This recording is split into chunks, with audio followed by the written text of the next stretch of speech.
Cláudio, o Lula nos últimos meses jogou um xadrez que inclui várias peças, algumas sob controle dele, outras não. Boulos para dentro do Palácio do Planalto, Ciro Gomes foi para o PSDB. O jogo está posto de tal forma que só vai ter um candidato de esquerda à presidência da República no ano que vem. A esquerda, a direita, a gente não sabe ainda como é que esse jogo vai se dar. Parece, pelo menos o desenho que eu estou lendo, não sei se é o desenho que você está lendo, que Tarcísio quase unifica os partidos de direita, talvez tenha um ou outro candidato avulso, o que não é ruim para o Tarcísio, porque atrai votos que não são dele, que não vão para ele e ajuda ele a ir para o segundo turno, evita a possibilidade ainda que vaga, mas não impossível, de Lula ganhar no primeiro turno. Mas o Tarcísio seria, me parece, esse candidato ao redor dos qual a maior parte dos partidos de direita topariam se organizar e lançá-lo. Se o Tarcísio não sai, e aí está pendendo aparentemente ele acha que ele precisa do apoio do Bolsonaro para sair. Ao menos ele se convenceu de que ele precisa desse apoio para sair. Não sei se esse convencimento dura até abril do ano que vem, quando ele se descompatibiliza ou não, mas Tarcísio não saindo, aparentemente teríamos um candidato bolsonarista pelo PL, teríamos Ratinho Júnior, aí talvez Ronaldo Caiado, talvez Romeu Zema, quer dizer, uma quadra. Como é que você está vendo essa dança meio desajeitada da direita em torno de se arrumar para as eleições de 2026? Porque não é uma eleição impossível para a direita. Lula certamente é favorito. Ele está com números melhorando, tudo quanto é presidente da República sempre melhora seus números no primeiro semestre de um ano de reeleição, até porque tudo quanto é presidente, evidentemente, gasta muito dinheiro com esse objetivo, tem o poder do Estado na mão, faz parte do jogo.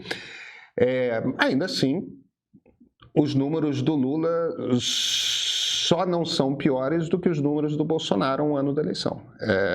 Até a Dilma, que teve uma eleição bem difícil contra o Aécio, uma reeleição bem difícil contra o Aécio, tinha números bastante melhores do que o Lula em termos de popularidade. Eu não estou descartando o Lula.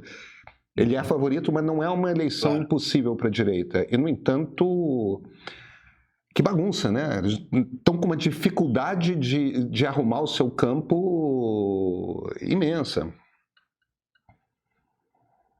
Talvez em parte, até por isso mesmo, né? Porque se o Lula não está tão imbatível assim, um monte de gente vai querer ocupar esse espaço. Acho que esse é um primeiro dado. Né? Acho que você tem razão, se houver mais de um candidato, isso divide mais o voto e, sobretudo, né, candidatos aí de matizes diferentes. Isso pode forçar um segundo turno, mais do que se você tiver uma eleição já muito concentrada desde o primeiro turno. Acho que esse é um dado importante. Alguns ali, a meu ver, enfrentam dificuldades dentro dos seus próprios partidos. Acho que o caso do Caiado é o mais notável, porque o União Brasil não dá nenhum sinal de que tem interesse de ir com o Caiado para a eleição do ano que vem.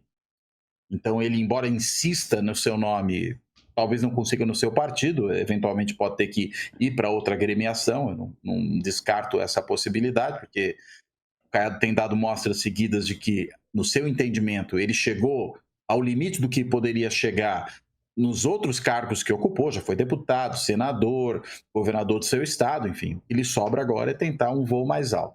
Mas eu acho que ele tem pouca chance de ter um apoio de um partido grande na eleição do ano que vem.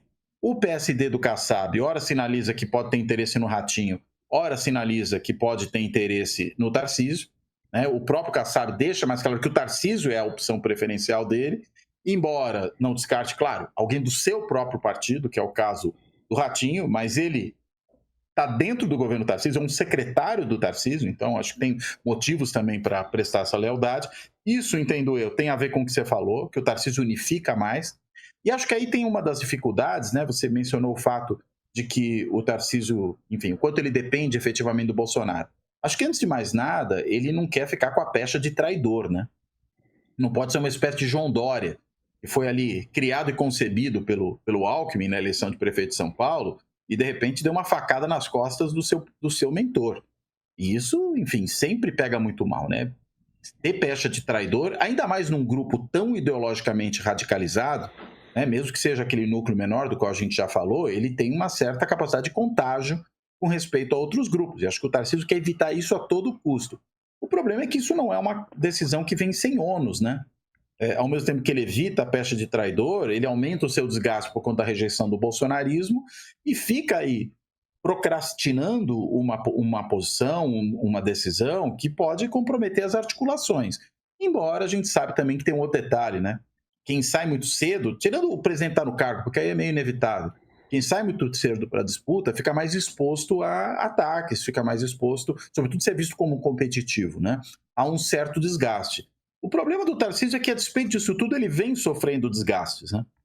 E o tarifaço pegou forte nele, aquela cena dele colocando o bonezinho do MAGA pegou, a própria postura ambígua que ele manteve com relação ao tarifaço do Trump, querendo dizer que a culpa era do governo e não do Eduardo Bolsonaro e do movimento, portanto, ao qual ele próprio pertence, que estava lá patrocinando sanção ao Brasil nos Estados Unidos. Isso tudo foi gerando ali um cenário de certa fragilização dessa candidatura dele. Nada irrecuperável, nada que ele não possa eventualmente reconstruir no começo do ano que vem, ainda mais nesse cenário que você colocou muito bem, de um presidente que não está ali por cima da carne seca. Agora, algumas pesquisas começam a mostrar que ele finalmente está entrando no saldo positivo, né? Mas por uma margem muito pequena. Precisa ver se essa tendência se mantém. O presidente tem que tomar cuidado, porque ele volta e meia escorrega nas palavras. Né? Deu aí nessa viagem uma outra declaração muito ruim, que eu até, muito sinceramente, acho que não é alguma coisa, as palavras dele, acho que não expressaram o que ele efetivamente pensa, mas se expressou muito mal, e isso é um desastre.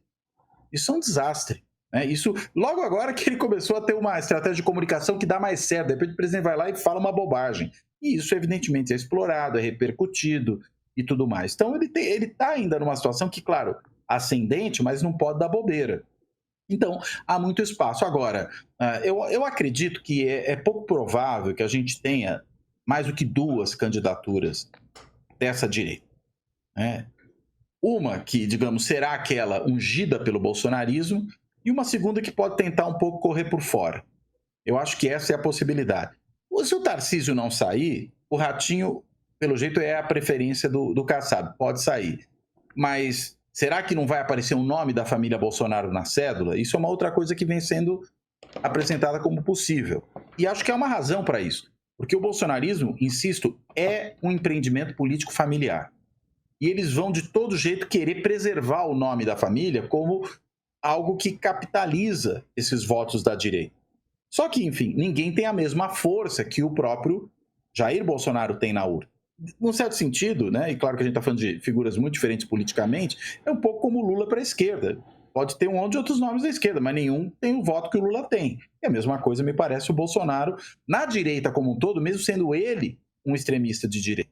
Mas ele consegue ampliar, ele consegue ter um alcance. Flávio Bolsonaro tem essa condição? Não creio. Michele Bolsonaro, bem, a própria família não bota fé nela. O próprio Bolsonaro falou que ela não tem condição de ser candidata a presidente, que é melhor ser candidata ao Senado. O Carlos é um sujeito um pouco, assim, vamos dizer... Tarja preta. Com dificuldades, né, talvez, de levar adiante uma campanha presidencial, né? E, pelo jeito, vai ser, né, o mais novo catarinense do pedaço. O Eduardo não pode nem voltar ao Brasil, porque se ele voltar, ele é preso. Então, veja, a família está numa situação difícil, parece que tudo indica que... E o Jair Renan, enfim, nem se fala. Né? Só pode ser mesmo, ao que tudo indica, o Flávio, se eventualmente esse nome se confirmar. Embora me pareça que isso, apesar de ser uma questão importante para o bolsonarismo, como eu coloquei antes, se o bolsonarismo está se fragilizando, eu não sei até que ponto o próprio PL vai querer pular nesse abismo junto com eles. Talvez eles não consigam forçar o partido a bancar o nome da família. Eu não sei, eu acho que o nome da Michele como uma candidata a vice, eu acho que é um nome interessante. Ela tem um apelo... Resolve o problema. Eu acho que ela tem... a mim parece que ela é o melhor nome... Na ausência do Jair, o melhor nome com o sobrenome Bolsonaro. Porque ela resolve, eu veria ela mais como uma candidata a vice do que... Eu acho que ela seria uma excelente vice para o Tarcísio. O que eu quero dizer com isso ela traz um voto feminino evangélico que é justamente um dos 2 votos que o Bolsonaro perdeu na eleição de 2022. Ele perdeu um voto liberal progressista de grandes centros urbanos, que era uma gente que tinha votado...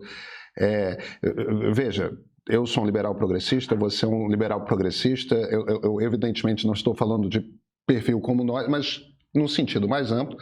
Tem um voto ali tucano, que em 2018, por antipetismo, votou no Bolsonaro, e em 22 fechou o nariz e, junto com todo o tucanato tradicional, votou no Lula. Declarou apoio, tudo mais, horrorizados com o Bolsonaro. Esse voto eu não vejo como que possa ser recuperado. Agora, o outro voto que o Bolsonaro teve em 18 e deixou de ter em 22 foi o de mulheres classe C, periferia, quase sempre evangélicas. E a Michelle me parece que traz esse voto de volta. Eu acho uma chapa Tarcísio e Michelle uma chapa bem forte. Não estou dizendo que eu desejo isso para o Brasil, mas... Concordo. Você está falando que é uma chapa competitiva. Isso é um fato. Né? Eu acho que ela é mesmo. Né? Claro que a gente tem que ver também como é que esses nomes vão ser tratados na campanha, não só pelos seus defensores, mas pelos seus adversários. Claro. Né? Às vezes a desconstrução pode ser um negócio complicado, né? Porque, a despeito de tudo, a Michelle nunca esteve exposta a um cenário de tentativa de desconstrução. Ela correu meio em raia isolada e, consequentemente, não sofreu ataques, revelações que podem eventualmente ser, né, desfavoráveis a ela, ou coisas desse tipo que os políticos normalmente sofrem. E aí, consequentemente, se isso acontecer, a gente precisa ver quanto o nome resiste. Eu acho que esse é um dos pontos importantes. Vem conferir agora o melhor do Meio. Com Plano Premium mais cursos, você acessa todo o acervo de conteúdos do Meio, incluindo cursos de História, Política, Inteligência Artificial, Arte e Comunicação. E acabamos de lançar nesse acervo as aulas do curso sobre História da Arte, o Tempo e o Agora, com Yuri Quevedo, curador da Pinacoteca de São Paulo. É uma viagem que vai desde a perspectiva renascentista até as imagens que você vê hoje nas redes. E quem assina o Premium mais cursos também recebe a news diária mais cedo, tem acesso ao catálogo exclusivo do streaming e lê as matérias e entrevistas especiais com o nosso time de jornalistas e convidados. Tudo isso por R$ 70 por mês. Experimente em nomeio.com.br/seja premium.